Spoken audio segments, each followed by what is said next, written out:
حضرت ابو بکر صدیق رضی اللہ تعالی عنہ فرماتے ہیں کہ جس پر نصیحت عمل نہ کرے وہ جان لے کہ میرا دل ایمان سے خالی ہے۔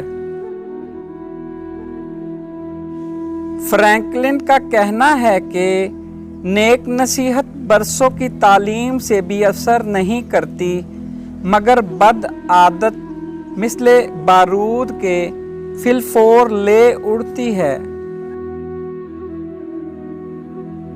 شیکسپیئر کا کہنا ہے کہ نصیحت سچی خیر خواہی ہے جسے ہم نہیں سنتے، لیکن خوشامد بدترین دھوکہ ہے جس پر ہم پوری توجہ دیتے ہیں۔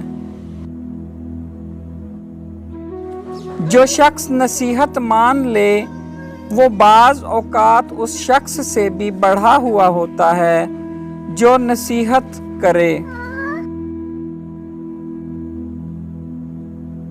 آسکر وائلڈ کا کہنا ہے کہ نصیحت کا بہترین مصرف یہ ہے کہ اسے سنو اور اس کو آگے بڑھا دو۔